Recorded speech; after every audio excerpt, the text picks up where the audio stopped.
आप सभी का स्वागत है हिंदी नोबेल स्टोरी एक्सप्लेनर में।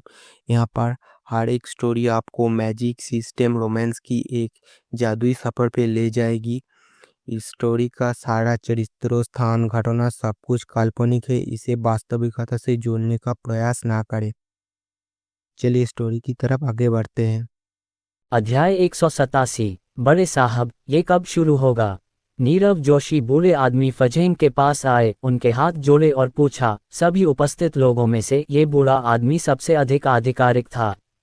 लगभग। बूढ़े फाजेंग ने अपनी आंखें थोड़ी सिकुड़ी और सिर हिलाया। चाहे वह कोई भी हो, वह उससे बहुत अधिक ध्यान देने योग्य नहीं था। जब वह युवा था तब वह बहुत ऊर्जावान था और फोन कियू को डांटता था, लेकिन वह इन छोटी गुलियों की तुलना में बहुत अधिक शक्तिशाली था, इसलिए स्वाभाविक रूप से वह इन युवाओं को नीची नज़र से देखता था। मैंने मन ही मन आह भरी, आखिरकार ताओवादी दुनिया अभी भी गिरावट में है और यह वास्तव में एक पीढ़ी के बाद दूसरी पीढ़ी जितनी अच्छी नहीं है। यदि अफवाहों में वर्णित बच्चा, यदि वे दाव दायरे से थे तो निश्चित रूप से दाव दायरे को पुनर्स्थापित करने और उसे शिखर पर लाने में सक्षम होंगे। अनंत अमर क्षेत्र में कई अफवाहें सुनने के बाद बूढ़े आदमी फाजेंग किसी भी युवा पीढ़ी पर अपनी नज़र नहीं डाल सके। केवल शाश्वत नेता ने ही उनका ध्यान गहराई से आकर्षित किया। यादव परिवार के युवा स्वामी अर्जुन यादव, यहाँ आओ। इस समय शून्य में एक आवाज गूंजी, आकाश में फैल गई। ये बहुत तेज थी और सभी के कानों में गूंज गई। जब कई तियांजियाओं ने ये सुना तो अंतर अतुलनीय था और उनके चेहरे हैरान थे, जैसे कि वे इस पर विश्वास नहीं कर सकते थे।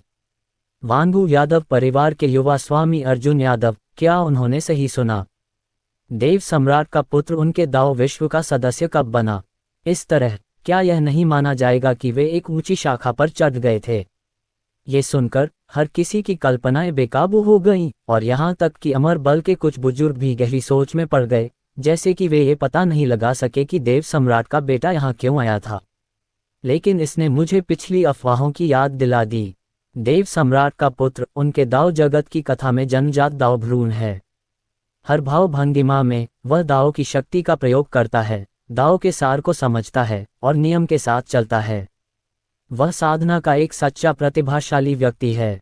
क्या ऐसा हो सकता है कि देव सम्राट का पुत्र सचमुच स्वर्ग में पैदा हुआ हो, लेकिन दाव दुनिया से कोई आधिकारिक मान्यता नहीं है? यह उल्लेख करने की आवश्यकता नहीं है कि लता यादव परिवार दाव दुनिया से संबंधित नहीं है।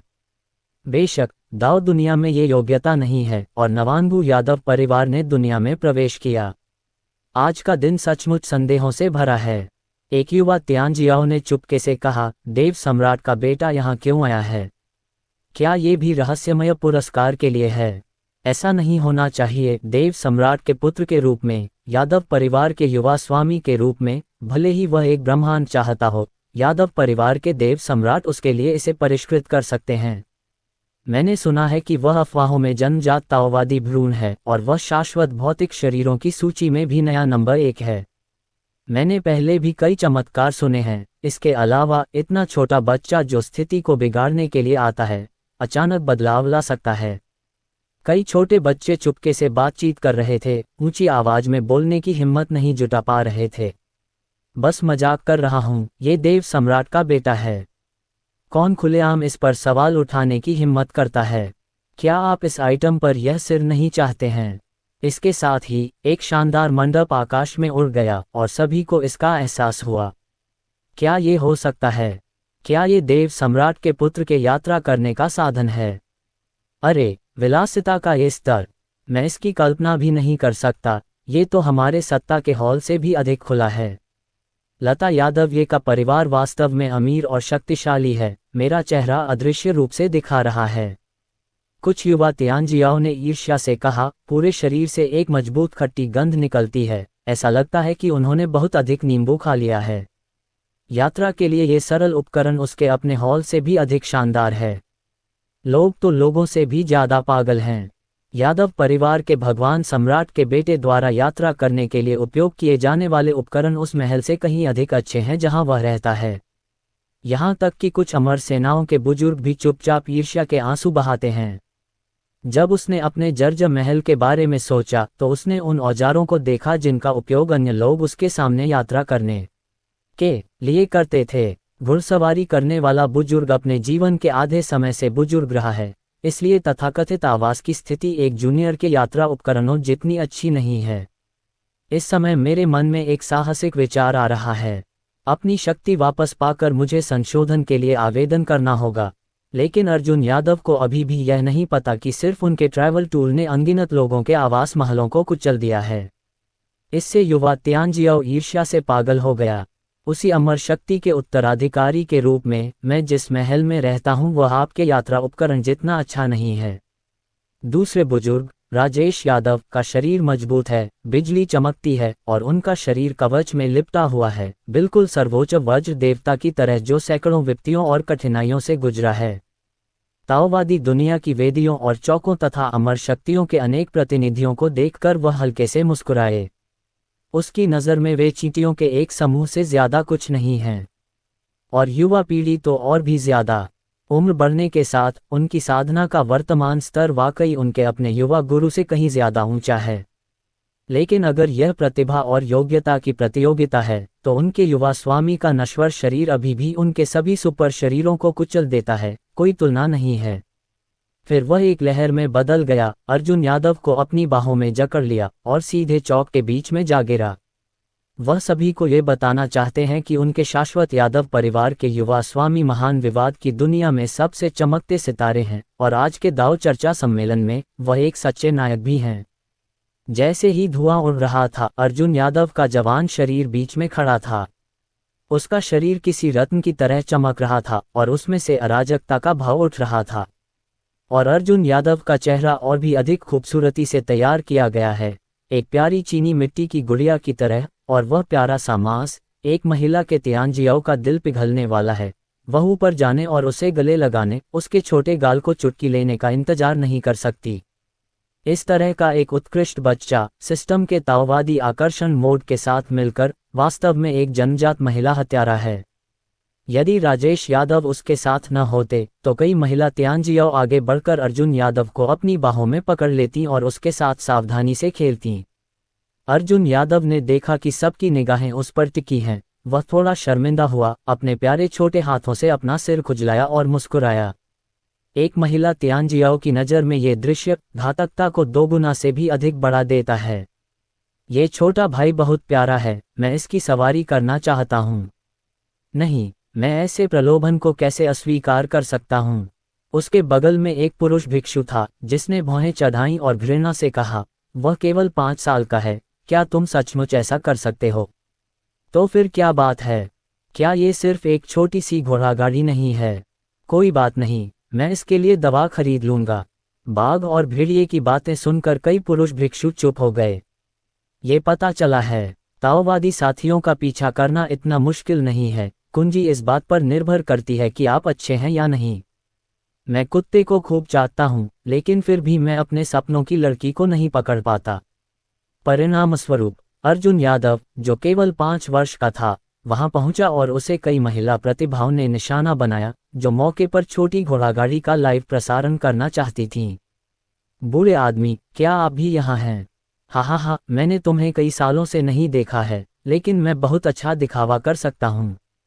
बूढ़े आदमी फजेंग की ओर देखते हुए, जिसने अपनी आंखें थोड़ी सिकोड़ ली थीं, राजेश यादव जोर से हंसते हुए उसके पास आए और उसके कंधे पर थपथपाया। फजेंग ने भी व्यंग्यात्मक मुस्कान दी, वे दोनों पुराने दोस्त हैं। आखिरकार, अगर आप लड़ते नहीं हैं तो आप एक दूसरे को जानते ही नहीं। जब आप छोटे थे तो आपके बीच बहुत झगड़े होते थे।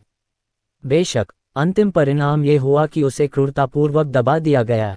यहाँ तक कि बूढ़े व्यक्ति को भी उम्मीद नहीं थी कि शाश्वत शरीर सूची का शीर्ष आज इस ताओ चर्चा सम्मेलन में आएगा। बूढ़े आदमी फाजेंग ने विस्मय में कहा, यहाँ तक कि उन्हें उम्मीद नहीं थी कि अनंत शरीर सूची में शीर्ष बदमाश, यानी महान बदमाश जिसने अनंत सम्राट को हराया था, उनके दाव चर्चा सम्मेलन में आएगा। हालांकि उसे लगा कि कुछ गड़बड़ है। आखिरकार ये व्यक्ति वांगू यादव परिवार का युवा स्वामी था, किसी और लोग का नहीं। ये सच है कि वह यहाँ युद्ध देख सकता था, लेकिन अगर वह प्रतियोगिता में भाग लेता तो शायद यह अनुचित होता। लेकिन राजेश यादव एक बदमिजाज सुअर है, अगर वह मौके पर मना कर दे तो उसकी बदनामी हो जाएगी और वह स्थिति को उलट पुलट कर देगा। जब वह युवा था बूढ़ा आदमी फजेंग भी एक घमंडी और अभिमानी युवा सर्वोच्च था। उसने अन्य अहंकारों पर ध्यान नहीं दिया और यहाँ तक कि उन्हें खारिज भी कर दिया। भले ही उनके पास उत्कृष्ट शारीरिक बनावट और प्रतिभा हो, फिर भी वे मेरे जैसे प्रतिभाशाली व्यक्ति से कैसे तुलना कर सकते हैं जो शुद्ध ताओवाद को समझता है।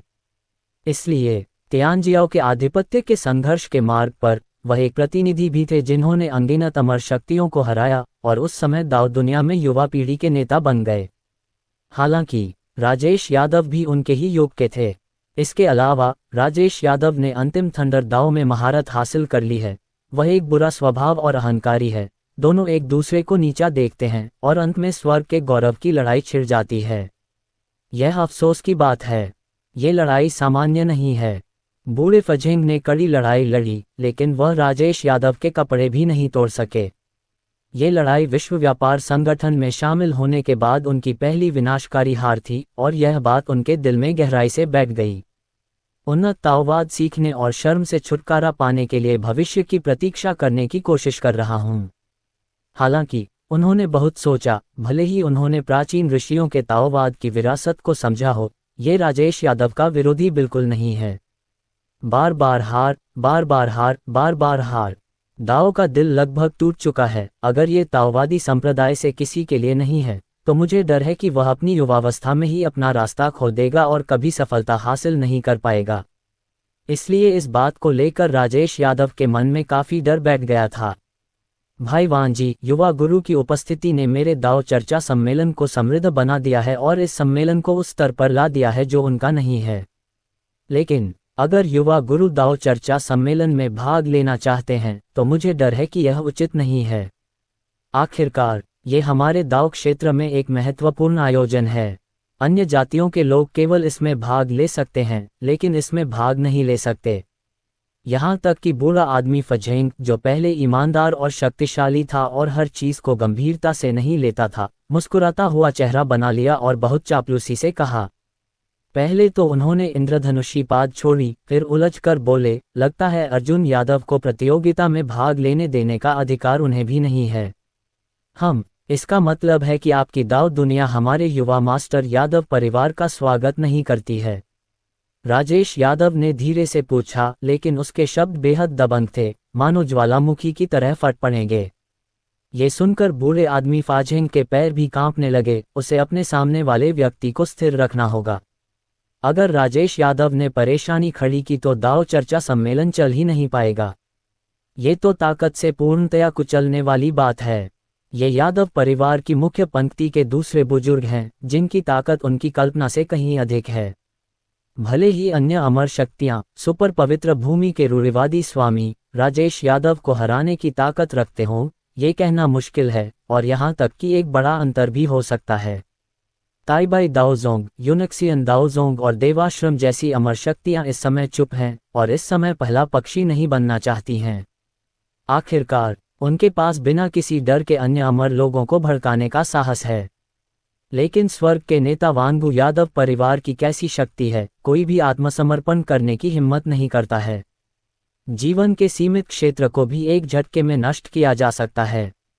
उनकी जैसी अमर शक्तियों को दूसरे लोग तुच्छ समझते हैं, विशेष रूप से दुनिया के देव सम्राट, जो अभी भी एक प्यारे पागल हैं। अगर अर्जुन यादव को बाहरी दुनिया से थोड़ी सी भी शिकायत होती है, तो शाश्वत अमर क्षेत्र की दुनिया को उखाड़ फेंका जाएगा और फिर से शुरू किया जाएगा। जब हर कोई दुविधा में था, चांद किंग के नेता दाओजोंग ने थोड़ा मुस्कुराया और खड़े हो गए। हा, ये वास्तव में एक बाढ़ थी जो ड्रैगन किंग मंदिर में बह गई थी, और परिवार ने परिवार को नहीं पहचाना। सब लोग बाहर मत देखो। दरअसल यंग मास्टर अर्जुन यादव हमारे चांद किंग दाओजोंग की ओर से प्रतिस्पर्धा करने आए थे। जहां तक अनिरुद्ध चतुर्वेदी और इस बुजुर्ग की बात है, वे तो बस दर्शक हैं। तो युवा मास्टर को भी हमारी दाव दुनिया का सदस्य माना जा सकता है। निस्संदेह यदि युवा गुरु इस दाव चर्चा सम्मेलन का चैंपियन बन सकता है, तो हमारा सदाबहार दाव संप्रदाय तुरंत घोषणा करेगा कि वह मेरे चांद किंग दाव संप्रदाय का नया दाववादी है। चांद किंग ताओवादी संप्रदाय के नेता ने आश्चर्यजनक रूप से बात की। ऐसा लगता है कि हर किसी को उम्मीद नहीं थी कि यह पता चला कि चांद किंग दाओजोंग इसके पीछे था और उसने ये दिखावटी ऑपरेशन किया। कोई आश्चर्य नहीं कि यादव परिवार का युवा स्वामी सीधे केंद्रीय पद पर आसीन हो गया और दाव चर्चा सम्मेलन में भाग लेना चाहता था। पता चला कि वह प्रतियोगिता में भाग लेने के लिए चांगकिंग दाओजोंग की जगह लेने आया था। हालांकि देवाश्रम के नेता ने संदेह व्यक्त किया, क्या यह अनुचित नहीं है? यादव परिवार के युवा स्वामी अभी केवल 5 वर्ष के हैं और वे दाव चर्चा सम्मेलन में भाग लेने आए हैं। एक और यह सच है कि उम्र कोई लाभ नहीं है और इससे बहुत नुकसान हुआ है। दूसरी ओर हमारी सहमति के बिना उन्होंने सीधे तौर पर यादव परिवार के युवा स्वामी को प्रतियोगिता में आपके सदाबहार दाव संप्रदाय की जगह लेने का फैसला किया। यह देवाश्रम के नेता, जिनकी आंखें तेज तलवारों की तरह चमक रही थीं, इस स्थिति को देखने के लिए तैयार नहीं थे जो उनके देवाश्रम के लिए हानिकारक होगा। चांगकिंग ताओवादी संप्रदाय के नेता को अभी तक स्पष्टीकरण देने का समय नहीं मिला है। मैंने राजेश यादव को ठंडी आवाज में खर्राटे लेते सुना। मैं यादव परिवार का युवा स्वामी हे फोन की जगह लड़ूंगा और मुझे अभी भी आप चींटियों की सहमति की आवश्यकता है। राजेश यादव अपनी युवावस्था में थंडर के देवता होने के योग्य हैं। उनकी गति एक इंद्रधनुष की तरह है, एक रसातल की तरह है। जब यह फटा तो यह एक प्राचीन जानवर की तरह था। इसका शरीर गड़गड़ाहट और बिजली से घिरा हुआ था और इसकी आंखों में एक ठंडी रोशनी खिल गई थी और गड़गड़ाहट सभी दिशाओं में भड़क रही थी। प्राचीन और क्रूर दबाव फैल गया और यहाँ तक कि अन्य अमर सेनाओं के नेता बुजुर्गों ने भी महसूस किया कि उनके पैर कमजोर हो गए हैं और वे घुटने टेकने के अलावा कुछ नहीं कर सके। ये ताकत में बहुत बड़ा अंतर है। लोग अपनी आभा से ही खुद को कुचल सकते हैं। अगर वे अपनी असली ताकत का इस्तेमाल करें तो दुनिया पलट जाएगी। ऐसे अहंकारी और दबंग शब्दों का सामना करते हुए किसी ने भी नहीं कहने का साहस नहीं किया। यहाँ तक कि फाझेंग, वह बूढ़ा व्यक्ति जिसने दाव चर्चा सम्मेलन की निष्पक्षता और न्याय को बरकरार रखा, उसने कुछ भी कहने की हिम्मत नहीं की और चुपचाप इसे सहन किया। उन्होंने मन ही मन देवाश्रम के नेता को डांटा, मूर्ख, किसी को भड़काना अच्छी बात नहीं है, लेकिन ऐसे दुष्ट देवता को भड़काना, यादव परिवार के युवा स्वामी, क्या बात है? तुम उनके तलवे चाटने के भी लायक नहीं हो। ये पूर्ण शक्ति है, सब कुछ कुचल देने की शक्ति, नियमों की अनदेखी करने की शक्ति। इस जंगल की दुनिया में ताकत ही हर चीज की जड़ है। जब तक आपके पास सर्वोच्च शक्ति है, आप सभी नियमों और कानूनों को दरकिनार कर सकते हैं, हर चीज से आगे निकल सकते हैं। और अर्जुन यादव ने किनारे से आश्चर्यचकित होकर यह सब देखा और मन ही मन सोचा, मेरे माता पिता का बहुत अच्छा होना ठीक है, मेरे माता पिता अभी भी बहुत दबंग हैं और मुख्य ताकत इतनी शक्तिशाली है कि वे नियमों की अनदेखी करते हैं। मैं बस आराम से एक नमकीन मछली बनना चाहता हूँ। अगर सिस्टम सादगी की इजाज़त नहीं देता और परिवार सादगी की इजाज़त नहीं देता तो कोई बात नहीं। अफसोस, ये साधारण और उबाऊ जिंदगी। राजेश यादव की समुद्र जैसी विशाल आभा को देखते हुए उपस्थित लोगों में से किसी ने भी कोई आपत्ति नहीं जताई और न ही किसी ने नहीं कहने की हिम्मत की, लेकिन ये केवल अच्छी बात थी। गुप्त रूप से इस तरह के दबंग व्यवहार का सामना करते हुए चांगकिंग दाओजोंग को छोड़कर लगभग सभी अमर बलों ने शिकायत की और नाराज थे। विशेषकर देवाश्रम के नेता, जिनके हृदय में आक्रोश था और आंखें क्रूर थीं, लेकिन उस समय उन्होंने अपना सिर नीचे कर लिया था, आंखों में आक्रोश को गहराई से छिपाते हुए, क्योंकि वह भी अपनी और राजेश यादव की ताकत के बीच के बड़े अंतर को समझते हैं। यदि आप थोड़ा असंतोष व्यक्त करने की हिम्मत करते हैं तो मुझे डर है कि आप आज हुआंगक्वान जाएंगे। और कई युवा तियानजियाओ भी अपने दिलों में नाराज हैं। ये व्यक्ति वास्तव में बहुत घृणित है। दुनिया से आगे निकलने के लिए अपनी स्वयं की साधना पर भरोसा करते हुए उन्होंने नियमों की अनदेखी की और अपनी पिछली योजनाओं को पूरी तरह से बाधित कर दिया। लेकिन उसकी अपनी ताकत नहीं बदली है, ऐसा लगता है। इस दाव चर्चा सम्मेलन की विभिन्न प्रतियोगिताओं में यादव परिवार के इस तथाकथित युवा स्वामी को कुचलने से ही उसके दिल में मौजूद नफरत को खत्म किया जा सकता है। आखिरकार उनके विचार में यादव परिवार का युवा स्वामी अर्जुन यादव केवल 5 साल का बच्चा है। ये सच है कि उसकी प्रतिभा अतीत और वर्तमान में अद्भुत है तथा अतीत, वर्तमान और भविष्य में भी वह सर्वश्रेष्ठ है, लेकिन वह केवल 5 वर्ष का है। वास्तव में वर्षा बहुत कम होती है और ये लता यादव के परिवार के अलावा किसी अन्य दुनिया में आने का पहला अवसर होना चाहिए। उनकी पुरानी पकौड़ियों से इसकी कोई तुलना नहीं है। आखिरकार वे भी 20 के दशक में किशोर हैं, चाहे वह ज्ञान, दृष्टि या वर्षा हो, वे इन 5 साल के बच्चों से बहुत बेहतर हैं। इससे भी अधिक, वे सभी प्रसिद्ध युवा सर्वोच्च प्राणी हैं, अपनी अमर शक्तियों के उत्तराधिकारी हैं, जिन्होंने प्राचीन पुस्तकें पढ़ी हैं, सबसे शक्तिशाली हैं और उनके पास मजबूत साधना आधार हैं।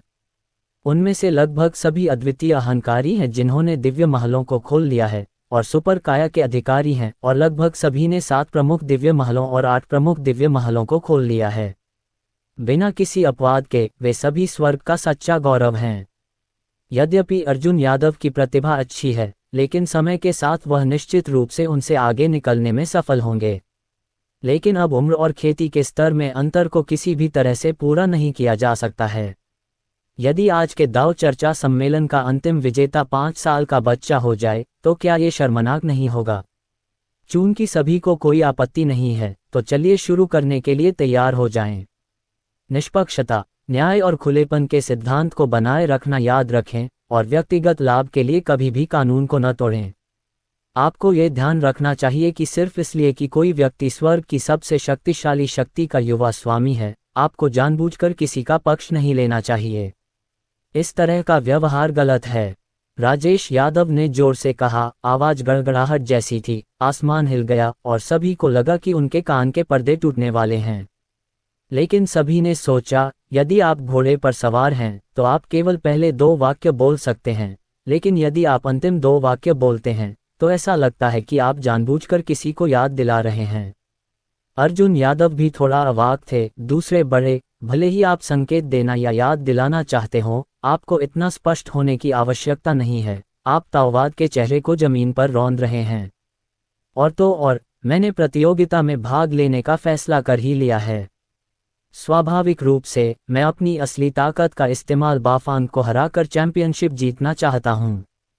दूसरे क्यों पीछे हटें? यह अर्जुन यादव का तरीका नहीं है। हालांकि सप्ताह के दिनों में वह एक छोटी सी नमकीन मछली की तरह रहता है जो लेट जाता है और जीवन का आनंद लेता है। लेकिन बड़े सही और गलत के बीच भी वह अंतर बता सकता है, और यह भी नहीं कि वह अपने पिता के लिए जन्मदिन का उपहार जीतना चाहता है। इस तरह बूढ़े व्यक्ति को खुश करना समझदारी है, ताकि वह भविष्य में आराम से सो सके। ओह खैर, बिल्कुल कोई पक्षपात नहीं, निष्पक्षता और खुलेपन के सिद्धांत का पालन किया जाएगा। एल्डर फाजेंग ने भी चेहरे पर मुस्कान के साथ जवाब दिया। लेकिन वास्तव में यह उसके दिल में हास्यास्पद था। आपने इतना स्पष्ट रूप से संकेत दिया है, चाहे यह उचित हो या नहीं, क्या आपके दिल में कोई बात नहीं है? लेकिन ये सिर्फ एक शिकायत है। आज उनके दाव दुनिया में एक भव्य आयोजन है और किंगटियन दाव डोमेन के तहत उनके दाव दुनिया की कई पुरानी हड्डियां यहां पहरा दे रही हैं। स्टॉकर बनना बिल्कुल भी मना है। जहां तक अभी की बात है, पुराने लोगों ने शायद यह नहीं सोचा होगा कि बाहर आना जरूरी है ना? वास्तव में राजेश यादव एक अनुचित दुष्ट देवता का सामना करते हुए वे उसे उकसाए बिना उसे उत्तेजित नहीं कर सकते थे।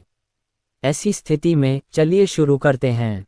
बूढ़ा आदमी फजेंग ऊंचे मंच पर आया और राजसी ढंग से बोला। उसकी आंखें तेज थीं और उसने जो आभा छोड़ी वह और भी भयानक थी, मानो वह अपना राज स्थापित कर रहा हो। यह अफसोस की बात है।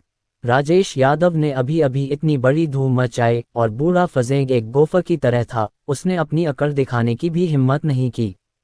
अब जानबूझकर गति बनाने की कोशिश कर रहा है। सबकी नज़रों में वह एक जोकर जैसा दिखता है। एल्डर फाजेंग भी शर्मिंदा महसूस कर रहे थे और 2 बार धीरे से खांसे। जैसा कि हम सभी जानते हैं, हमारे दाव क्षेत्र का दाव चर्चा सम्मेलन हर 1000 साल में एक बार आयोजित किया जाता है और अंतिम विजेता को एक रहस्यमय पुरस्कार मिलेगा। और जब हम कोई कदम उठाएंगे तो हमारा दाव क्षेत्र स्वाभाविक रूप से कंजूस नहीं होगा। चैंपियन दावजी विरासत योग्यता भी प्राप्त कर सकता है जो दाव दुनिया की शक्ति और प्रमाणीकरण का प्रतिनिधित्व करता है। और प्रत्येक दाव चर्चा सम्मेलन मार्शल आर्ट की वकालत नहीं करता है और कोई विशिष्ट आयु सीमा नहीं है। ये दाव चर्चा सम्मेलन 3 भागों में विभाजित है और पहला भाग तलवार प्रतियोगिता है। एक पुरानी कहावत है, अपने हाथ में 3 फुट की तलवार पकड़ो और स्वर्ग और पृथ्वी के बीच गर्व से हंसो। और हम जैसे दाव जगत के लोगों के लिए तलवारबाजी सीखना भी एक बेहद महत्वपूर्ण कड़ी है। प्रतियोगिता के इस पहले दौर की विषय वस्तु बिल्कुल वैसी ही है। प्रतियोगी अपनी लंबी तलवारें पकड़ते हैं और केंडो चाल चलते हैं। यदि उनकी शक्ति और केंडो दक्षता आदि अपने स्वयं के क्षेत्र की सीमाओं के भीतर उच्चतम प्रभाव प्राप्त कर सकते हैं, तो कई न्यायाधीश अंततः इस दौर के चैंपियन का फैसला करेंगे। और इस बार के न्यायाधीश चांग किंग दाओ संप्रदाय के बुजुर्ग, ताइबाय अमर संप्रदाय के बुजुर्ग, देवाश्रम के बुजुर्ग, अंबर दाओ संप्रदाय के बुजुर्ग और स्वयं बुजुर्ग फाझेंग हैं। बूढ़े व्यक्ति फाझेंग ने ऊंचे मंच पर उन्हें प्रतियोगिता के पहले दौर के नियम और प्रासंगिक विषय वस्तु समझाए। ये बहुत औपचारिक लग रहा था, लेकिन वास्तव में किसी ने इसे गंभीरता से नहीं लिया। प्रतियोगिता का पहला दौर आधिकारिक तौर पर शुरू हो गया है। बूढ़े आदमी फजेंग के आदेश के साथ केंडो प्रतियोगिता का पहला दौर सीधे शुरू हुआ।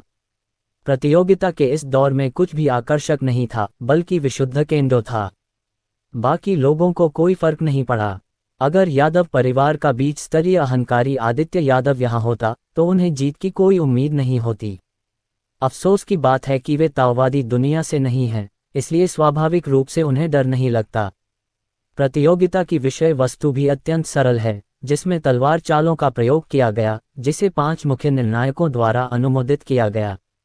यहाँ उपस्थित कुछ लोग सभी प्रसिद्ध युवा ऋषि हैं, जिनकी शारीरिक बनावट अद्भुत है, असाधारण प्रतिभा है और वे ताओ जगत से आए लोग हैं। तलवारबाजी की अलौकिक शक्तियों के बारे में उनकी समझ कितनी गहरी है। जहाँ तक 5 वर्षीय अर्जुन यादव का सवाल है तो वरुण राठौर, नीरव जोशी, कुणाल मेहता और अन्य लोगों ने उसे सीधे तौर पर नज़रअंदाज कर दिया। यहाँ तक कि दर्शकों में लड़ाई देखने वाले कुछ तियानजियाओ भी बहुत आशावादी नहीं थे। उन्होंने पहले भी सुना है कि अर्जुन यादव की तलवारबाजी प्रतिभा सभी उम्र में अद्वितीय और अद्वितीय है, जो हर किसी के डर को जगाने के लिए पर्याप्त है। यह अफसोस की बात है। ये तो बस एक क्षणिक घटना है और मुझे इस युवा मास्टर की शैली की अच्छी समझ है। केंडो में इतनी प्रतिभा होने के बावजूद न केवल वह ज़्यादा अभ्यास नहीं करता था, बल्कि वह दिन भर लेटा रहता था और उसमें प्रगति करने की कोई महत्वाकांक्षा नहीं थी। यहाँ तक कि अगर आदित्य यादव ने उसे तलवार की अलौकिक शक्ति सिखाने के लिए कहा तो भी उसने इसकी बिल्कुल परवाह नहीं की। इसलिए उसके मन में कोई डर नहीं है। उसकी बेजोड़ तलवारबाजी का क्या, क्योंकि उसने ज़्यादा अभ्यास नहीं किया है और उसे तलवारबाजी के बारे में ज़्यादा जानकारी नहीं है। तो फिर मैं पहले आऊँगा। वरुण राठौर पहले बाहर निकले और सीधे ऊंचे मंच पर आ गए। उसका चेहरा दृढ़ है, उसका शरीर मजबूत है, उसकी आंखें ठंडी और बिजली जैसी हैं, आग टिमटिमा रही है। वह अभिमानी और दबंग है, मानो वह युद्ध का देवता है जो आकाश के खिलाफ लड़ रहा है। ये डॉशन का बेटा है, डॉशन पवित्र शरीर के साथ सर्वोच्च अहंकार। उसकी अपनी ज़रूरतें बेहद सख्त हैं और उसकी ताकत भी बेहद ज़बरदस्त है। अब जब उसने 8 महान तीर्थ स्थलों को खोल दिया है तो वह तीर्थ स्थलों के क्षेत्र में काफ़ी आगे बढ़ चुका है। ड्यूटियन के पवित्र शरीर को धारण करते हुए वह जीवन भर स्वर्ग और पृथ्वी के विरुद्ध संघर्ष करने के लिए बाध्य है। वह युवावस्था से ही अपने शरीर को संयमित करता रहा है और उसने अलौकिक शक्तियों की साधना नहीं छोड़ी है। युवा अहंकार के बीच भी वह अत्यंत परिश्रमी है।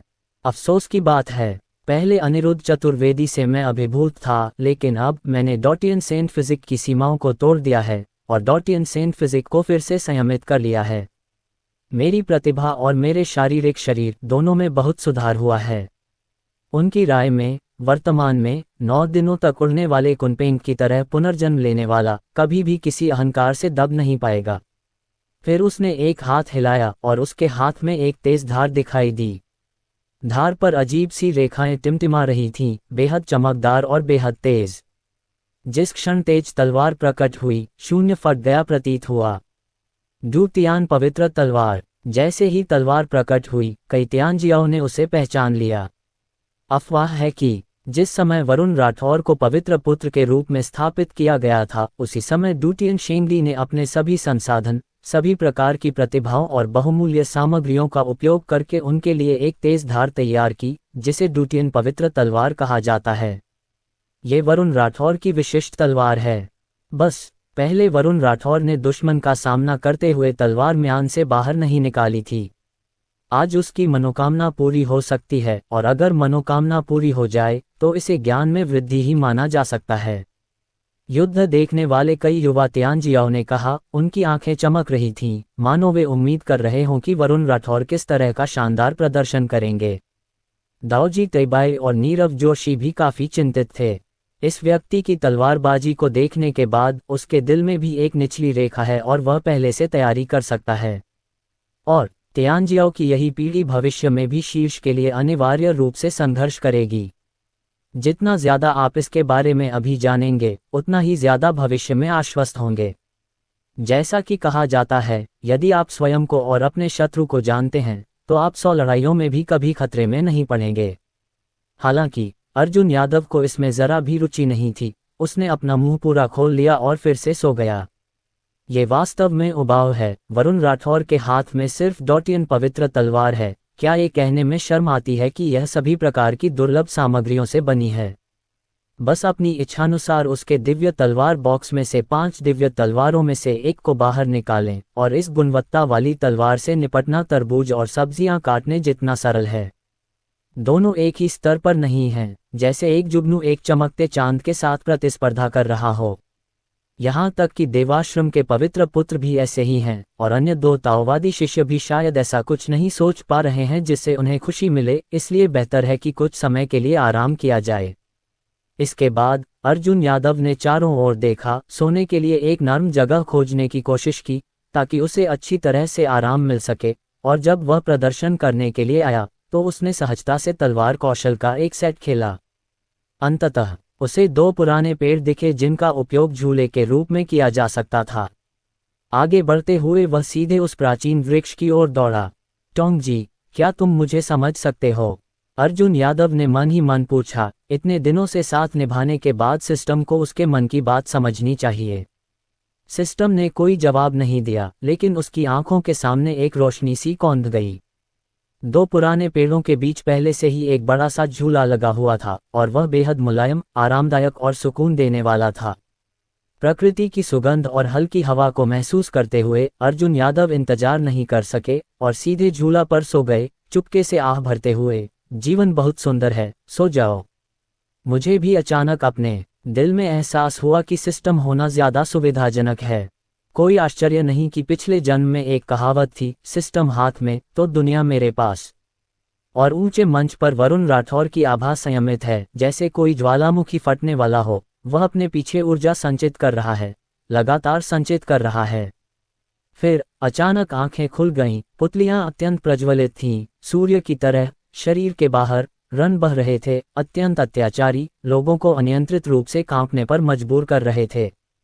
दुनिया से लड़ो, लड़ाकू संत तलवारबाजी। वरुण राठौर जोर से चिल्लाया, मानो कोई प्राचीन ज्वालामुखी फट गया हो, और उससे निकली आभा उसके आसपास की हर चीज को नष्ट करती प्रतीत हुई, और उसके हाथ में पकड़ी तेज तलवार ने शून्य को चीर दिया। ये लड़ाकू संत तलवार तकनीक है। उनके देवाश्रम की कई अलौकिक तलवार तकनीकों में से ये भी अत्यंत शक्तिशाली है। असीम हमले और भारी युद्ध शक्ति के साथ यह अपने हाथों में उपयोग करने के लिए सबसे उपयुक्त है। इसके अलावा यह अपने स्वयं के डॉटियन सेंट फिजिक के साथ फिट बैठता है, और जो शक्ति यह उन्मुक्त करता है वह अन्य युवा तियानजियाओ की तुलना में कहीं बेहतर है। यदि आप इस ट्रिक का उपयोग करेंगे तो निश्चित रूप से आप सभी को आश्चर्यचकित कर देंगे।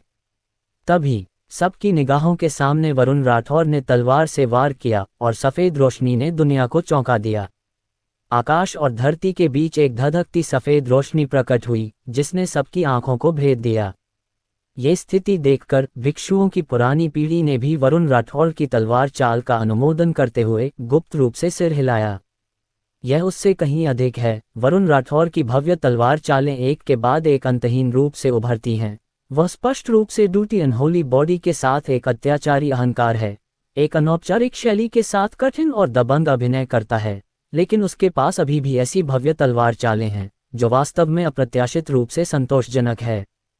फिर वरुण राठौर की आंखें स्थिर हो गईं, तेज तलवार की रोशनी टिमटिमा रही थी और आंखें चाकू की तरह तेज थीं।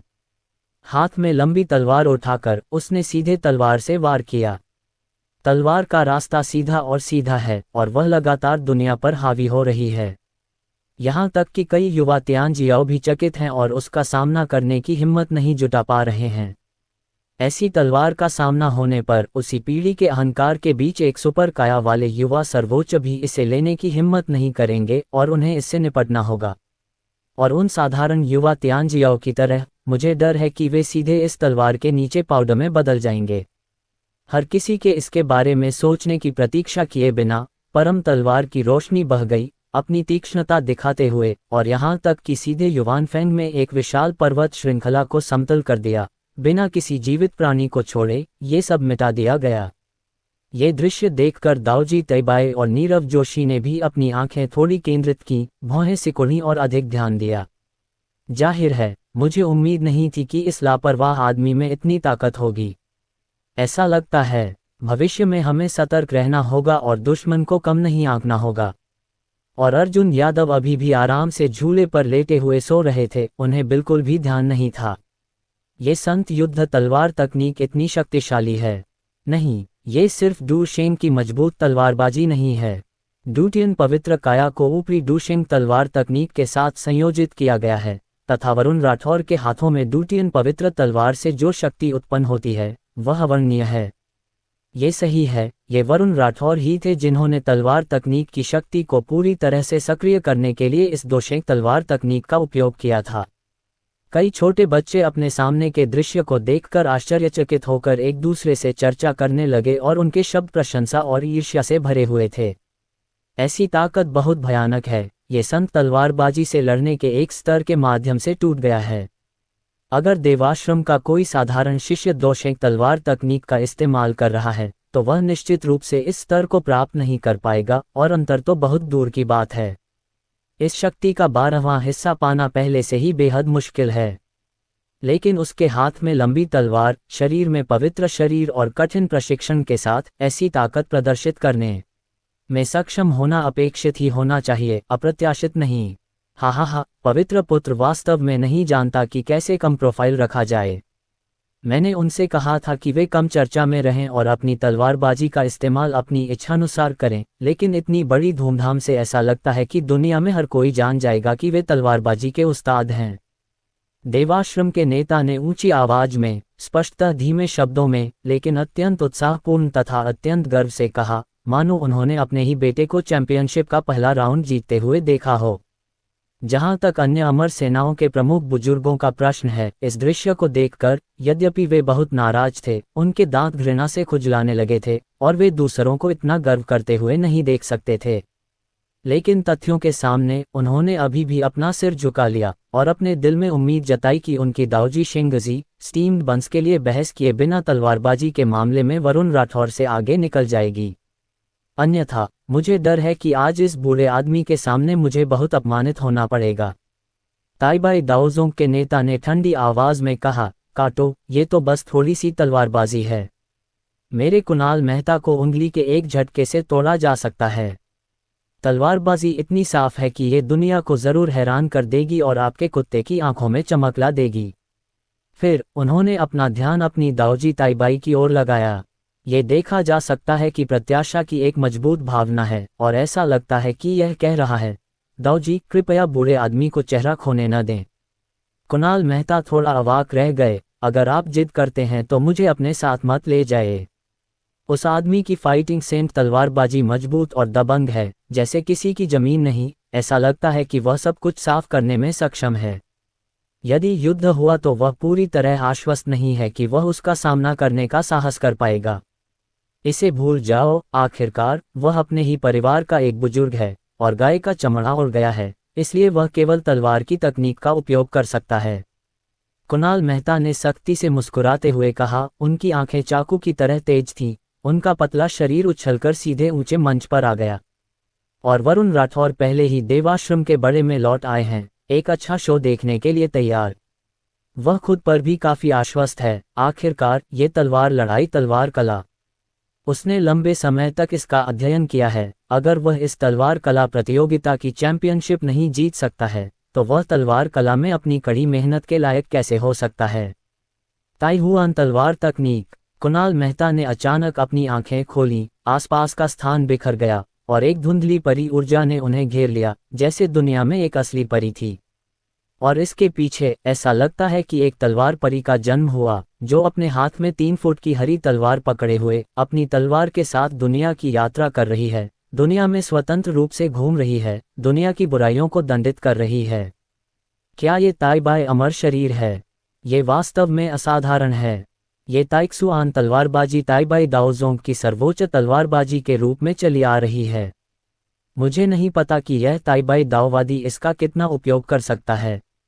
हाफ मून दाओ संप्रदाय के एक दाओवादी के रूप में वह स्वाभाविक रूप से मनुष्यों में एक ड्रैगन और फीनिक्स है। संभवतः इस ताइक्सुआन तलवार तकनीक का लंबे समय से दक्षता के साथ उपयोग किया जाता रहा है। नहीं, मैंने एक बड़ी समस्या को नज़रअंदाज कर दिया और सिर्फ उसके शानदार शरीर और तलवारबाजी पर ध्यान दिया।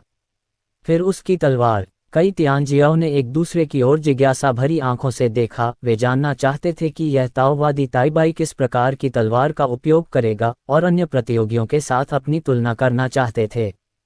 एक प्राचीन कहावत है कि तलवार तलवारबाज की आत्मा होती है। एक अच्छी तलवार उपयोग में कुशल, उस अद्वितीय काया और अद्वितीय तलवारबाजी के साथ दुनिया में अजेय है। एक तलवार से सभी जानवरों को नष्ट कर दिया जाएगा। हर कोई इसका बेसब्री से इंतजार कर रहा था, यहाँ तक कि अन्य अमर सेनाओं के नेता भी करीब से देख रहे थे, कुछ भी चूकने की हिम्मत नहीं कर रहे थे। मैं इस अवसर का उपयोग एक अच्छी जांच पड़ताल करने के लिए कर सकता हूँ। ताइबाई दाओजोंग की तलवारबाजी के रहस्य के कई लाभ कहे जा सकते हैं। इससे मेरे संप्रदाय को ताइबाई दाओजोंग को बेहतर ढंग से समझने में मदद मिल सकती है और ताइबाई दाओजोंग की तलवारबाजी के रहस्य को भी थोड़ा बहुत समझा जा सकता है। बाहर आओ, युगु अमर तलवार। कुणाल मेहता जोर से चिल्लाया। एक तेज तलवार शून्य को भेदती हुई कुणाल मेहता के सामने आ गई। पूरा शरीर पतला और बहुत तेज है, लेकिन इसमें एक नम चमक है, जैसे कि इसे झीलों और समुद्रों से परिष्कृत किया गया हो। इसे दूर से देखने पर ऐसा महसूस होता है कि मानो दिल में एक ठंडक सी दौड़ गई हो, जो भयावह है, मानो हम आसमान की बर्फीली ठंड में हों। क्या ये पौराणिक मछली आंत अमर तलवार हो सकती है? अफवाह। युचांग अमर तलवार ताइबाई दाओजोंग का भाग्य को दबाने का जादुई हथियार है। ये तियांजियाओ नाम के एक युवा लड़के को कैसे मिल सकता है?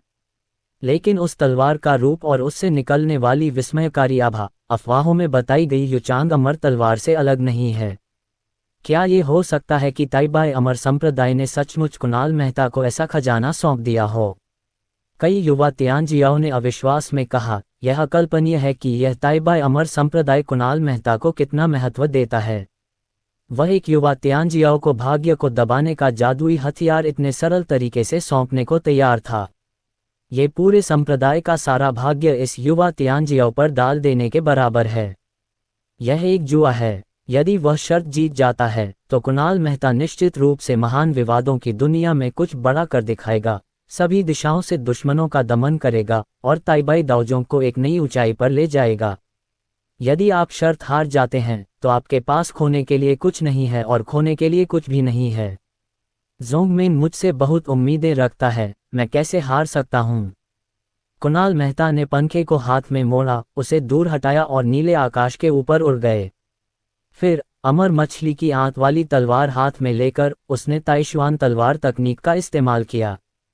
पल भर में उसके पीछे एक अमर प्रेत प्रकट हुआ, जो एक अलौकिक आभा बिखेर रहा था और उसके शरीर को और भी निखार रहा था। एक तलवार अपनी इच्छा से अवर्णनीय विनाशकारी शक्ति प्रकट कर सकती है। ये बहुत शक्तिशाली है और शून्य को काट देगी। जब कुणाल मेहता अपनी तलवारबाजी की कला का प्रदर्शन कर रहे थे, तब आसपास से तलवार के टुकड़े गिरते रहे। ये पवित्र त्रिमूर्ति है, शारीरिक तलवारबाजी और प्रसिद्ध तलवारों का सही मिश्रण, हर किसी की उम्मीदों से परे। यह एकदम सही है। चाहे वह विनाशकारी हो या सजावटी, इसे चरम सीमा तक ले जाया गया है।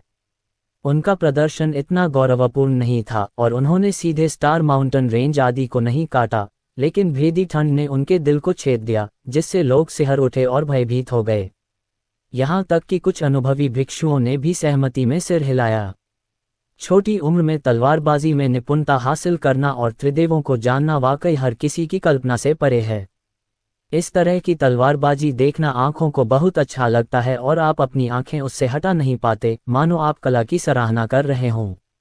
और युचांग अमर तलवार कुणाल मेहता के साथ जोड़ी गई, एक प्रसिद्ध तलवार और एक नायक एकदम सही जोड़ी है। सभी ने बहुत उच्च मूल्यांकन दिया। इसके अलावा संत फाइटिंग तलवार की अत्याचारी और दबंग तलवारबाजी की तुलना में ताइक्सुआन तलवारबाजी बहुत अधिक संयमित है, लेकिन इसकी शक्ति बिना किसी छिपाव के और भी अधिक है। ये दृश्य देखकर वरुण राठौर की पुतलियां कांप उठीं, वह जान गया कि वह हार गया है। चाहे तलवार चलाने की ताकत हो या तलवार चलाने की खूबसूरती, इसमें कुणाल मेहता उनसे आगे निकल गए हैं। शेंगजी डॉटियन ने अपना सिर नीचे कर लिया, खुद पर शर्मिंदा था, परिणाम अब अनिश्चित था। अपनी मुट्ठियां थोड़ी भींचते हुए, वह अभी भी पर्याप्त मजबूत नहीं है। हालांकि देवाश्रम का नेता अपनी जगह पर ही जम गया, उसके चेहरे पर थोड़ी शर्मिंदगी थी। वह चाहता था कि काश वह जमीन में कोई दरार ढूंढ पाता और अंदर घुस जाता। अभी तो वह शेखी बघार रहा था, लेकिन अब उसके मुंह पर तमाचा पड़ा है। क्या आप इतनी जल्दी करना चाहते हैं? तलवार के इरादे के साथ, तलवार का रास्ता ऊर्ध्वाधर और क्षैतिज है, और शक्तिशाली तलवार ऊर्जा शून्य को विभाजित करती है। असीम शक्ति कई युवा त्यानजियाओं को भयभीत करती है, और वे इसके साथ दुश्मनी करने की हिम्मत नहीं करते। ये बहुत भयानक है। युचांग अमर तलवार ताइबाई दाओजोंग की शीर्ष तलवारबाजी ताइक्सुआन तलवारबाजी के साथ मिलकर बहुत शक्तिशाली है। उसी पीढ़ी के त्यानजियाओ के लिए यदि वह दुश्मन है, तो वांगू यादव परिवार के आदित्य यादव को छोड़कर तलवारबाजी से कोई भी उसका प्रतिद्वंद्वी नहीं हो सकता है ना? वरुण राठौर की आंखों में आग की लपटें उठ रही थीं, उन्होंने अपनी मुट्ठियां भींच लीं, बहुत गुस्से में थे।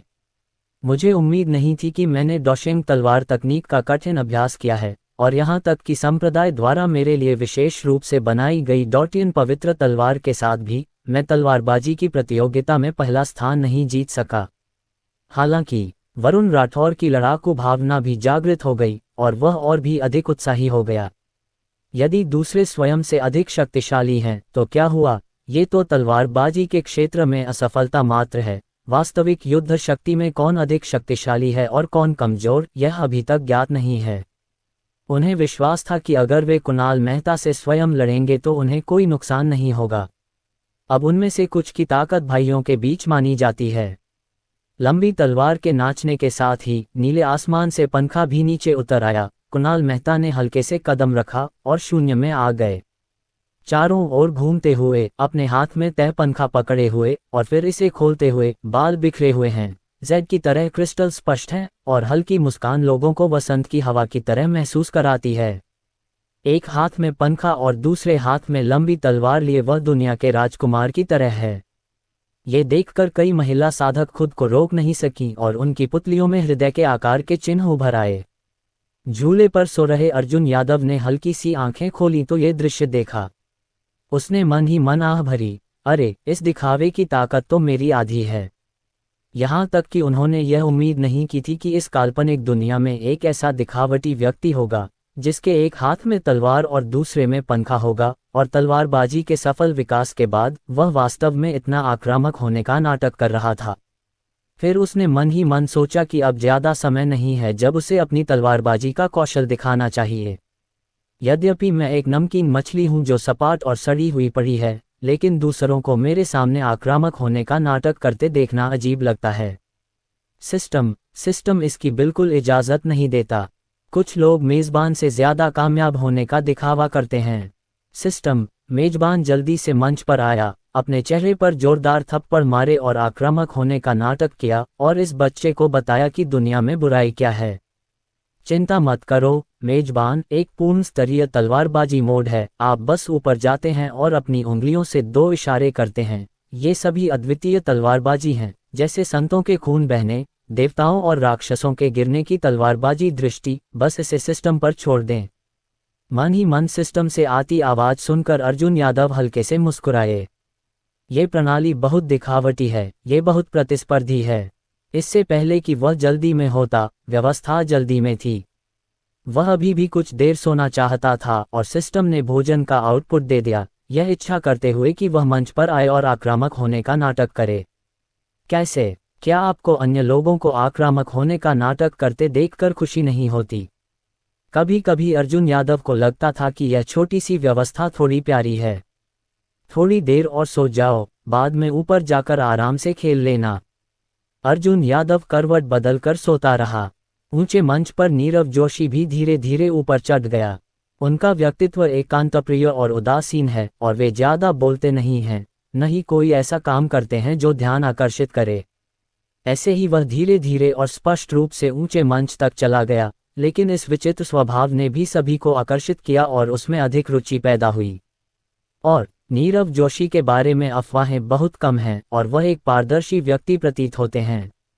उनके यूनक्सियन ताओवादी संप्रदाय में कोई सामाजिक संपर्क नहीं है और उसी पीढ़ी के तियांजियाओं के साथ बातचीत का कोई विषय नहीं है। इस चर्चा बैठक में आने का तो जिक्र ही नहीं। अर्जुन यादव ने इस पर ज्यादा ध्यान नहीं दिया और अपनी मीठी नींद में सोता रहा। वह सिर्फ 5 साल का है और उसे मांस और शरीर बढ़ाने के लिए आराम की सख्त जरूरत है। पिछले जन्म के शब्दों में कहें तो नीरव जोशी शायद एक सामाजिक डर था।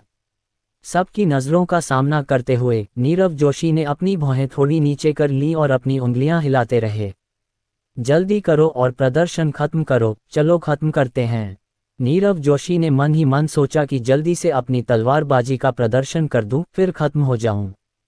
जहां तक तलवारबाजी प्रतियोगिता में वरुण राठौर और कुणाल मेहता को पूरी तरह से कुचलने की बात है तो उनके मन में ऐसा कोई विचार नहीं था। केंडो उनकी विशेषता नहीं है। यदि वह दाव दुनिया से नहीं है तो संभवतः वह तलवारबाजी के बारे में ज्यादा नहीं जानता होगा। बड़े साहब, अपनी तलवार उधार लीजिए। जब नीरव जोशी अपनी तलवारबाजी का प्रदर्शन करने वाले थे तो उन्हें अचानक एहसास हुआ कि उनके पास तलवार नहीं है। अंत में सभी लोगों का ध्यान इस ओर गया। वे नीरव जोशी के बारे में बहुत कम जानते थे और उन्हें नहीं पता था कि यह किस प्रकार का ऑपरेशन था। और यूनक्सियन दाओजोंग के नेता ने भी लापरवाही से एक तेज तलवार फेंक दी। फिर वह जोर से चिल्लाया, मास्टर दाओजी, तलवारबाजी आपकी विशेषता नहीं है, बस तलवारबाजी का प्रदर्शन करने के बाद नीचे आ जाओ। यूनक्सियन दाओजोंग के नेता, देवाश्रम के नेता और ताइबाई दाओजोंग के नेता की बातें सुनकर दोनों तुरंत समझ गए और बोले, ओह, पता चला कि दाओजी गुइजोंग तलवारबाजी में अच्छा नहीं है। अरे, ये सचमुच अफसोस की बात है। मैं, दाओ दुनिया का युवा सर्वोच्च प्राणी, तलवारबाजी की कमोबेश अनोखी समझ रखता हूँ। मैंने कभी नहीं सोचा था टीएस अत्यंत चरम या कुलीन संप्रदाय के दाओजी को नीचे आने दो। दोनों के सांत्वना भरे शब्द वास्तव में व्यंग्य थे और शब्दों के बीच में मुस्कुराहट भी थी। आपकी दयालुता के लिए धन्यवाद, लेकिन इसकी कोई आवश्यकता नहीं है, क्योंकि यह तलवारबाजी प्रतियोगिता है तो कम से कम मेरे संप्रदाय के नीरव जोशी को आगे आकर प्रदर्शन करना चाहिए। हालांकि यह वरुण राठौर और कुणाल मेहता के 10 में से 1 जितना अच्छा नहीं है, लेकिन जब तक आप कड़ी मेहनत करते हैं आप ठीक रहेंगे। यूनक्सियन दाओजोंग के नेता ने मना कर दिया, फिर भी उन्हें उम्मीद थी कि नीरव जोशी तलवार कौशल का प्रदर्शन कर सकेंगे। ये देखकर देवाश्रम के प्रमुख बुजुर्ग ने बोलना बंद कर दिया और वे दोनों कुछ दूर चले गए तथा चुपचाप यह अच्छा तमाशा देखने लगे। उनकी शक्ति के उत्तराधिकारी सभी शानदार तलवारबाजी, धरती हिला देने वाले और अत्यंत शक्तिशाली हैं। अब जब मैं अन्य दाव में दाओजी को खुद को मूर्ख बनाते हुए देख सकता हूं तो मैं स्वाभाविक रूप से बहुत खुश हूं और इसके लिए उत्सुक हूं। इस तरह यह उनके अपने बेटे दाओजी की ताकत को उजागर करता है, तो ऐसा क्यों न किया जाए। यूनक्सियन दाओजोंग के नेता का चेहरा उदास था, लेकिन वह मन ही मन उपहास कर रहा था। हे तुम दोनों बेवकूफों, क्या तुम सच में सोचते हो कि मैं, नीरव जोशी, मूर्ख हूं? और नीरव जोशी एक साधारण आत्मा तलवार पकड़े हुए थे और उन्होंने गुणवत्ता की विस्तार से जांच नहीं की, इसलिए उन्होंने बस नाचना शुरू कर दिया। शुरुआत में तो यह एक छोटा सा खेल था जिसमें तलवारबाजी का खेल था, बिना किसी अद्भुत प्रदर्शन के। यहाँ तक कि जज भी ऊब गए और खुद को ऊँघने से नहीं रोक पाए। यहाँ तक कि बूढ़े आदमी फाझेंग ने भी पढ़ने के लिए अपनी पलकें तान लीं। थोड़ी देर के लिए गोलियां चलने दो। झूले पर सो रहे अर्जुन यादव ने अभी तक अपनी आंखें नहीं खोली थीं, इसलिए उन्होंने कुछ अस्पष्ट कहा, जैसे कि उन्होंने कुछ देख लिया हो। राजेश यादव ने सिर खुजलाया, वह समझ क्यों नहीं पा रहे थे कि युवा मास्टर क्या बात कर रहे हैं। लेकिन इसी समय ऊंचे मंच पर बैठे नीरव जोशी ने अचानक अपनी ताकत लगा दी। बस उसके हाथ में लंबी तलवार जीवित हो गई थी, खुशी से उछल रही थी, अपनी तीक्ष्णता दिखा रही थी, अत्यंत भयानक। यूनक्सियन तलवार बॉडी क्यूई। नीरव जोशी की हिंसक चीख सुनकर शुरुआत में किसी ने कोई प्रतिक्रिया नहीं दी थी। इसके बाद सुनामी जैसा विवाद खड़ा हो गया। साथ ही दाववादी, क्या आपने कभी इसके बारे में सुना है? ये सही है, नीरव जोशी ने अभी जो कहा, क्या ये यूनिक्सियन तलवार का शरीर हो सकता है? ये कैसा ऑपरेशन है? यूनिक्सियन तलवार के शरीर के साथ उसने वास्तव में कहा कि वह तलवारबाजी में कुशल नहीं है। युनशियान तलवार शरीर, ये तलवार के रास्ते में कुछ सुपर मजबूत शरीर में से एक है। जिन लोगों के पास यूनिक्सियन तलवार का शरीर है, उनकी तलवारबाजी की प्रतिभा आम लोगों की कल्पना से परे है और प्रतिभा अंतहीन है। तलवारबाजी सीखना देवताओं के आशीर्वाद की तरह है और प्रगति तेजी से होती है। ऐसी शारीरिक बनावट के साथ उसने वास्तव में कहा कि वह तलवारबाजी में अच्छा नहीं है, असली हथौड़ा होने का नाटक कर रहा है। कई युवा तियांजियाओं ने गुस्से में कहा कि उन्हें धोखा दिया गया है। इससे पहले कि कई बुजुर्ग प्रतिक्रिया कर पाते, नीरव जोशी उछल पड़ा और 9 स्वर्गों में उड़ गया, मानो वह 9 स्वर्गों के ऊपर असीम तलवार के देवता में परिवर्तित होना चाहता हो। तथ्य बिल्कुल वैसा ही है। अनंत आकाश के ऊपर नीरव जोशी एक तेज तलवार पकड़े हुए, हर चाल के साथ तलवार की ऊर्जा आकाश को पार कर रही है, आकाश को काट रही है। बादल उड़ती तलवार, उसने अपने मुंह के कोने पर धीरे से फुसफुसाया। ये भी तलवार की तकनीक है जिसे वह इस बार दिखाने जा रहा है, जिसे यूनिक्सिया फ्लाइंग तलवार कहा जाता है। यह उनकी अपनी तलवारबाजी है जो उनके अपने यूनिक्सियन तलवार शरीर की विशेषताओं पर आधारित है, जो उनके अपने यूनिक्सियन ताओवादी संप्रदाय की कई तलवारबाजी जादुई शक्तियों के सम्मिलन के साथ संयुक्त है और अंततः महारत हासिल की, एकीकृत किया और एक नई तलवारबाजी का निर्माण किया। 9 दिनों तक तलवार का इरादा असीम है। 2 हाथों वाली रणनीति के साथ रून प्रसारित हुए और तलवार के रास्ते का शक्तिशाली सच्चा अर्थ सामने आया, जिसने दुनिया पर प्रभुत्व स्थापित कर लिया, जैसे कि दुनिया का अधिपति हो। तलवार की झनकार, तलवार की तीखी आवाज अत्यंत रोमांचक थी, मानो वह आकाश को उलट देना चाहती हो। फिर ये तेज तलवार 9 तलवार छायाओं में परिवर्तित हो गई। ऐसा प्रतीत होता है कि प्रत्येक तलवार की छाया एक अलग तलवारबाजी विकसित कर रही है, जो अत्यंत भयावह है। तलवारबाजी की अलौकिक शक्तियों में से केवल एक ही समान उम्र के लोगों के लिए इसे रोकना मुश्किल बनाने के लिए पर्याप्त है। 9 तलवारों के एक साथ निकलने का तो जिक्र ही नहीं, ये सब कुछ मिटा देगा, कोई भी इसका मुकाबला नहीं कर सकता। ये दृश्य देखकर सभी के होश उड़ गए, यहाँ तक कि बूढ़े आदमी फाझेंग सीधे खड़े हो गए और यूनिक्सियन दाओजोंग के नेता से सवाल किया, ये वही है जो आपने कहा था कि तलवार अच्छी नहीं है? क्या आप सुनना चाहेंगे कि आपने अभी क्या कहा? यूनिक्सियन दाओजोंग के नेता को भी थोड़ा अमानवीय महसूस हुआ और उन्होंने एक सरल मुस्कान के साथ कहा, ये सच है कि मैं यूनिक्सियन ताओवादी तलवारबाजी में रुचि नहीं रखता हूँ। लेकिन कौन जानता था कि तलवारबाजी में इतना प्रतिभाशाली व्यक्ति तलवारबाजी पर कुछ प्राचीन पुस्तकें पढ़ने और कुछ ही दिनों के अभ्यास से इस स्तर को प्राप्त कर सकता है। अरे, अगर मुझे पहले से पता होता तो मैंने उससे कहा था कि वह शांत तरीके से काम करे, लेकिन मैंने गलती से अपनी असली ताकत उजागर कर दी। शायद बूढ़े आदमी फाझेंग को कुछ भी महसूस नहीं हुआ, लेकिन देवाश्रम के बुजुर्ग और उसके बगल में ताइबाई दाओजोंग के बुजुर्ग नीले और बैंगनी हो गए। वे दोनों अभी भी उपहास कर रहे थे और हंस रहे थे और वे अजीब तरह से व्यवहार कर रहे थे, लेकिन उन्हें बदले में चेहरे पर थप्पड़ मारा गया। इन लोगों का समूह वास्तव में एक दूसरे से बेहतर है। अपने शरीर में यूनिक्सियन तलवार के साथ आप अभी भी कहते हैं कि लोग तलवारबाजी नहीं कर सकते। 2 दिनों तक आकस्मिक अभ्यास करने और कुछ प्राचीन पुस्तकें पढ़ने के बाद आप इस स्तर को प्राप्त कर सकते हैं, लेकिन आप अभी भी कहते हैं कि आप तलवारबाजी में अच्छे नहीं हैं। यदि वहां कोई अन्य व्यक्ति मौजूद न होता तो वे दोनों संभवतः इतने क्रोधित हो जाते कि उन्हें खून की उल्टी हो जाती। तभी उसे एहसास हुआ कि अभी अभी उसे उनके यूनिक्सियन दाओजोंग ने पकड़ लिया था। अंत में मैंने मूर्खतापूर्वक अपना चेहरा थप्पड़ खाने के लिए ऊपर भेज दिया। हर बार जब वे इस बारे में सोचते हैं, अगर उन्हें दाओ चर्चा सम्मेलन को ध्यान में नहीं रखना है, तो वे दोनों ऊपर जाना चाहते हैं और सीधे अंबर दाओ संप्रदाय के नेता को हरा देते हैं। और अर्जुन यादव अभी भी अपनी आंखें बंद करके अच्छी नींद सो रहे थे, लेकिन उनका दाहिना होंठ थोड़ा मुड़ा हुआ था। यह अफसोस की बात है कि दोनों बुजुर्गों ने इस तरह के बच्चे के ढोंग पर ध्यान नहीं दिया। जब नीरव जोशी ने एक चाल चली तो उसका पूर्ण स्तरीय केंडो मोड अपने आप सक्रिय हो गया। सीधे यूनशियाओ फ्लाइंग तलवार की नकल करते हुए अर्जुन यादव को बड़ी सफलता हासिल करने के लिए सीधे तलवार उड़ाने की अनुमति दी। उस समय अर्जुन यादव को पता चला कि नीरव जोशी सरल नहीं है, इसलिए वह लेट गया और कुछ देर तक गोलियों को उड़ते हुए नाटक देखने लगा। हालांकि उन्होंने ये भी पाया कि शाश्वत अमर क्षेत्र के तियांजियाओ सभी बहुत बुरे हैं और हर एक दूसरे से बेहतर है। मुझे तो ये भी नहीं पता कि सुअर बनकर बाघ को खाने का नाटक करके मैंने ये सब कैसे सीखा। उन्होंने ये भी दिखावा किया कि तलवारबाजी का तरीका समझ से परे है और बस एक ही चाल में ऊपर चले गए, अपनी तलवारबाजी का निर्माण किया, आकाश में तलवार उड़ाते हुए। जब बात ताकत की आती है तो वह निश्चित रूप से एक शीर्ष प्रतिभा है। यह अफसोस की बात है कि मेरे अपने सिस्टम और पृष्ठभूमि आशीर्वाद की अजेय हैंग फोर्स की तुलना में ये कहीं अधिक बदतर है।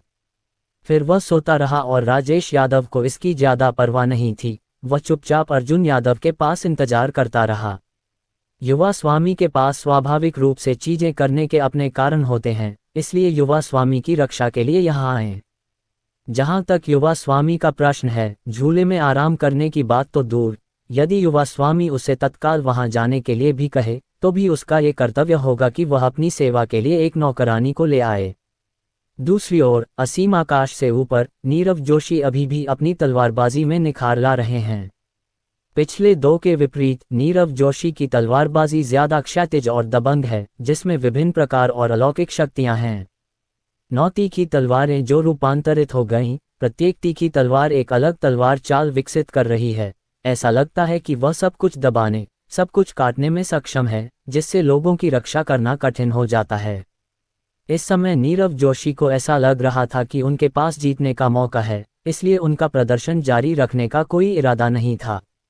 अथाह आकाश के ठीक ऊपर से एक तेज तलवार पकड़े हुए आकाश में एक आकाशगंगा की तरह यह नीचे की ओर चमकदार और तारों से भरा हुआ रूपांतरित होता है। ब्रह्मांड के तारों की तरह वे भी सीधे नीचे गिरे। उसके हाथ में मौजूद तेज तलवार ने झंझनाहट की आवाज की और सीधे नीचे वार किया। 3000 फीट नीचे उड़ते हुए ये संदेह है कि आकाशगंगा आकाश में गिर रही है। एक जोरदार झटके के साथ रोते हुए भूतों और देवताओं की सफेद चमक गायब हो गई और फिर एक जोरदार विस्फोट हुआ और पूरे ऊंचे मंच पर एक बड़ा छेद हो गया और ऊंचे मंच के बीच में एक तेज तलवार लगी हुई है। लिजियान के बगल में खड़े नीरव जोशी दुबले पतले, बेबाक और सुंदर हैं। तभी अर्जुन यादव को एहसास हुआ कि यह पहली बार था जब उन्होंने किसी व्यक्ति के बारे में गलत राय बनाई थी। सोचा था कि यह एक सामाजिक आतंक है, लेकिन पता चला कि यह एक आदतन अपराधी था जो जबरदस्ती करने का नाटक कर रहा था। मुझे उम्मीद नहीं थी। यह नीरव जोशी इतना ताकतवर है कि वह अपनी तलवारबाजी खुद बना सकता है और उसे इतनी कुशलता से इस्तेमाल कर सकता है। ये डरावना है। इसके अलावा इस बादल उड़ान तलवार की शक्ति कुछ प्राचीन ऋषियों की तलवार कौशल से भी अधिक है। यूनक्सियाओ फ्लाइंग तलवार, एक तलवार 9 तलवारों में बदल जाती है और प्रत्येक तलवार एक अलग तलवार चाल है। जो लोग इसमें महारत हासिल कर लेते हैं उन्हें अजेय कहा जा सकता है। इस तरह की तुलना के आधार पर दाओजी युनशियाओ संभवतः तलवारबाजी प्रतियोगिता के पहले दौर का अंतिम विजेता है। मुझे ये स्वीकार करना होगा कि वरुण राठौर और कुणाल मेहता अद्वितीय तलवारबाज हैं, लेकिन दुर्भाग्य से वे नीरव जोशी से थोड़े कमतर हैं, जिनके पास यूनिक्सियन तलवार शरीर है। कई तियांजियाओं ने आह भरी। नीरव जोशी को देखकर जो ऊंचे मंच पर तलवार में परी की तरह दिख रहे थे, वे अपने दिल में ऊपर देखने से खुद को रोक नहीं सके। उसी पीढ़ी के तियांजियाओं में नीरव जोशी की तलवारबाजी शायद आदित्य यादव को छोड़कर किसी से भी अतुलनीय है ना? लेकिन इससे पहले यहाँ तक कि यूनिक्सियन दाओजोंग ने भी जानबूझकर पहाड़ों और उसका खुलासा किए बिना खबर को छुपाया था। ये खबर कि वह यूनिक्सियन तलवार का शरीर ले जा रहा था दफना दी गई थी और यह अभी सामने आई है। सचमुच 3 साल बिना किसी गीत के एक ब्लॉकबस्टर। एक हाथ में उड़ती हुई बादल जैसी तलवार ने सभी बलवान, बेजोड़ और अजेय को चौंका दिया। इस समय वरुण राठौर और कुणाल मेहता ने एक दूसरे की ओर देखा और दोनों ने एक दूसरे की आंखों को समझ लिया। जाहिर है वे हार गए। भले ही वे दोनों ताइक्सुआन तलवारबाजी और दोशेंग तलवारबाजी का उपयोग करने में कुशल हों, लेकिन उनके पास वह साहस है जो अनुचित है और वे अपने साथियों को हरा सकते हैं। लेकिन ये स्वनिर्मित तलवारबाजी नहीं है, ये तो पूर्ववर्तियों द्वारा अपनाए गए मार्ग का अनुसरण मात्र है। आजकल नीरव जोशी, जिन्होंने खुद ही यूनिक्सियाओ फीजियन का निर्माण किया और अपने स्वयं के यूनिक्सियन तलवार शरीर के साथ तलवार तकनीक का चरम अजेय उपयोग करते हुए सच्ची त्रिमूर्ति का एहसास किया जा सकता है। वे अच्छी तरह जानते थे कि यदि वे युद्ध कला में तलवारबाजी में प्रतिस्पर्धा करेंगे तो वे निश्चित रूप से हार जाएंगे, इसमें कोई संदेह नहीं है, और वे बुरी तरह हारेंगे। वे प्रतिद्वंद्वी नहीं थे। तुम्हें कुचल दिया जाएगा और तुम्हें वापस लड़ने का मौका भी नहीं मिलेगा। जहां तक देवाश्रम के नेता और ताइबाई दाओजोंग के नेता का सवाल है, वे दोनों दुखी दिख रहे थे, मानो उन्होंने इस समय चूहे ओली को खा लिया हो। दोनों के चेहरे लाल हो गए थे, वे असहज लग रहे थे और उन्होंने अपनी सांस रोक रखी थी। एक अत्यंत सम्मानित ताओवादी बुजुर्ग के रूप में मेरे साथ बंदर जैसा व्यवहार किया जाना घृणित है। अपनी तलवारबाजी स्वयं विकसित करने में सक्षम होना, अद्वितीय तलवार शरीर का स्वामी होना तथा इस स्तर को प्राप्त करने में सक्षम होना सभी को आश्चर्यचकित कर देता है। परिणामस्वरूप यूनक्सियन दाओजोंग में टीम का नेतृत्व करते समय बुजुर्ग ने कहा कि वह तलवारबाजी में कुशल नहीं था और तलवारबाजी के तरीके को नहीं समझता था। यदि तलवारबाजी में ऐसा प्रदर्शन अच्छा नहीं है तो इस शाश्वत अमर क्षेत्र में तलवारबाजी का मास्टर होने का दावा करने का साहस कौन कर सकता है? बूढ़े बिडेन, तुम मेरा इंतजार करो। दाव चर्चा सम्मेलन समाप्त होने के बाद आइए हिसाब किताब निपटा लें। देवाश्रम का नेता बहुत क्रोधित था, क्रोध से जल रहा था, क्रोधित था और सीधे शाप दे रहा था। साथ ही दाववादी, शांत हो जाओ। गुस्सा करने से तुम्हें तकलीफ होती है, लेकिन इतनी छोटी सी बात पर अपने शरीर को तकलीफ मत पहुंचाओ। इसके अलावा मैं ये भी मानता हूं कि साथी ताओवादी इतना डरपोक व्यक्ति नहीं है। यूनक्सियन दाओजोंग के नेता ने हंसते हुए कहा, बहुत गर्व है। देवाश्रम के नेता ने अपनी मुठियां कस लीं, यह महसूस करते हुए कि उसे बहुत अपमानित किया गया है और वह चाहता था कि वह सीधे ऊपर जाए और एक भयानक लड़ाई शुरू करे, इस व्यक्ति को दबाने और अपनी घृणा को बाहर निकालने के लिए। लेकिन अब जबकि दाव चर्चा सम्मेलन अभी भी आयोजित किया जा रहा है, किसी को भी आवेगपूर्ण नहीं होना चाहिए। हन्फ, देवाश्रम के वरिष्ठ नेता और ताइबाई दाओजोंग के वरिष्ठ नेता ने ठंडी सांस ली। वे इस व्यक्ति से दूरी बनाए रखना चाहते थे। चांगकिंग के बुजुर्ग दाओजोंग और अनिरुद्ध चतुर्वेदी ने अर्जुन यादव की ओर देखा जो अभी भी झूले में सो रहा था। उन्हें थोड़ी शर्मिंदगी महसूस हुई, लेकिन चूंकि आपने उन्हें आमंत्रित किया है, इसलिए आपको 100% विश्वास की आवश्यकता है। इसके अलावा बच्चों, थोड़ी देर के लिए ब्रेक लेना ठीक है। लेकिन अर्जुन यादव पलट गए और सीधे बैठ गए, ये देखते हुए कि कई युवा सरदारों ने अपनी तलवारबाजी की कला का प्रदर्शन किया है। अब खेलने की बारी उसकी है। अर्जुन यादव ने जम्हाई ली और अंगड़ाई ली, उन्हें बहुत आराम महसूस हो रहा था। मेजबान, जल्दी करो, अब आपकी बारी है। सिस्टम ने उन अहंकारियों को आक्रामक होने का दिखावा करते हुए देखा, ये वास्तव में खुजली करता है। मेजबान के सामने आक्रामक होने का नाटक करने की किसी की हिम्मत कैसे हुई? राजाओं के राजा के सामने आक्रामक होना वास्तव में गुवान गोंग के सामने एक बड़ी तलवार के समान है। मेजबान, ऊपर जाओ और पूर्ण स्तरीय तलवारबाजी मोड को सक्रिय करो और इन बदमाशों को असली तलवारबाजी सिखाओ। उसके मन से व्यवस्था की आवाज आए, अधीर, अति उतावली, कामना करती हुई कि काश अर्जुन यादव अभी ऊंचे मंच पर होते, अपनी अद्वितीय तलवारबाजी दिखाते। अर्जुन यादव अवाक थे। ये प्रणाली बहुत अधीर है, ये बहुत प्रतिस्पर्धी है, इस बड़ी समस्या को भविष्य में ठीक किया जाना चाहिए। ठीक है, मुझे परेशान मत करो। मैं दूसरों के सामने अपनी पवित्रता नहीं दिखाना चाहता था, लेकिन मैंने दिखावा करने के लिए ऊपर जाने पर जोर दिया। अरे, ये वास्तव में तनावपूर्ण है, लेकिन आप अभी भी मुझे नहीं समझते, टोंग जी। अर्जुन यादव ने बेबसी से कहा, पर वह रुका नहीं। वह अपनी पिंडली के सहारे धीरे धीरे ऊंचे चबूतरे पर चढ़ता गया। अर्जुन यादव को देखकर सभी की आंखें चमक उठीं। इस दाव चर्चा सम्मेलन में अगर किसी को सबसे बड़ा डार्क हॉर्स कहा जाए तो वह निश्चित रूप से अर्जुन यादव हैं। आखिर शाश्वत शरीर की सूची में शीर्ष का खिताब पूरे शाश्वत अमरलोक में लंबे समय से गूंज रहा है, और यह बात सभी जानते हैं। यहाँ तक कि कुछ जीवित जीवाश्म भी अर्जुन यादव को लेकर बेहद चिंतित हैं।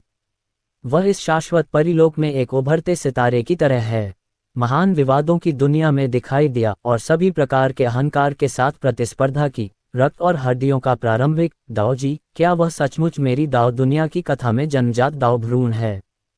चांग किंग ताओवादी संप्रदाय के नेता ने अनिश्चितता से पूछा, इस बच्चे का नाम काफी प्रसिद्ध है, लेकिन उन्होंने इसे कभी अपनी आंखों से नहीं देखा है।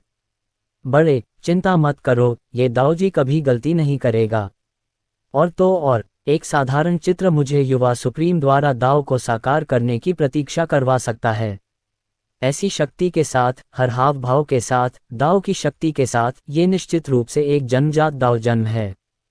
चांग किंग के नेता दाओजोंग ने सिर हिलाया और विश्वास करना चुना। चूंकि मास्टर दाओजी, साथ ही संप्रदाय के वरिष्ठ अधिकारी, इस बच्चे पर संप्रदाय के भाग्य के बारे में चिंतित हैं, इसलिए वह केवल इस पर विश्वास कर सकते हैं। ये जुआ है, स्टड। आशा है कि स्टड सफलता प्राप्त करने में सक्षम हो जाएगा।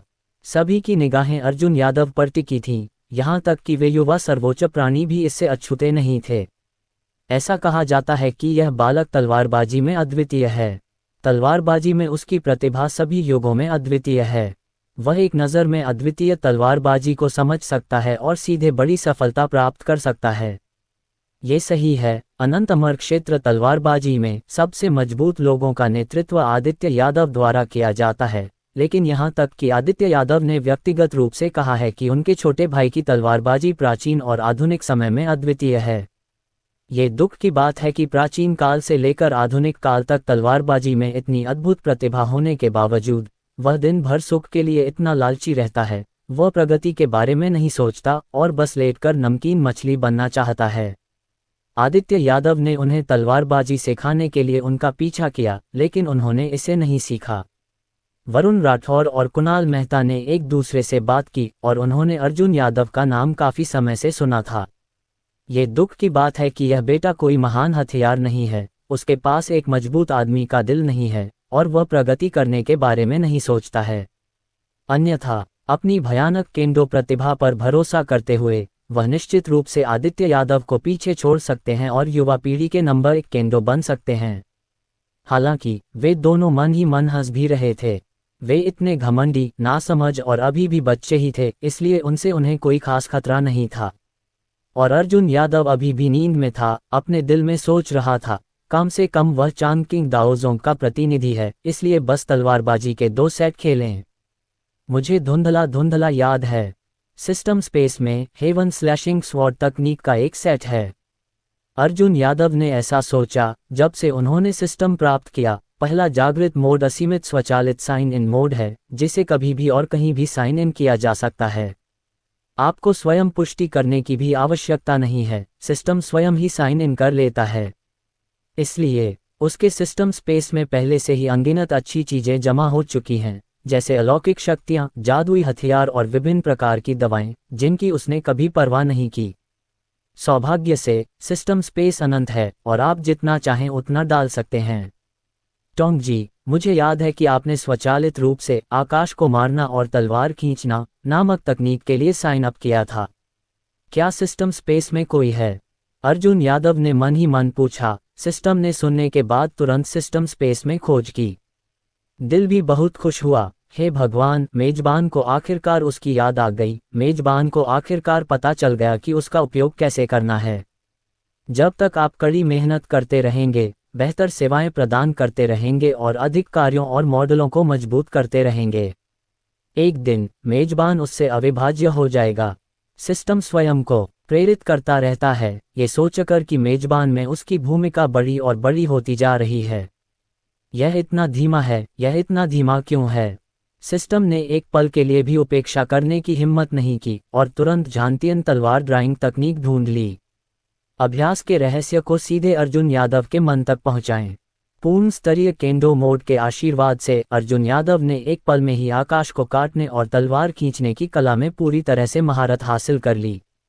असंख्य केंडो रून मध्याह्न रेखाओं में घूमते रहते हैं, मानो उन्होंने अपनी दिशा निश्चित कर ली हो और पूरी शक्ति से दौड़ रहे हों।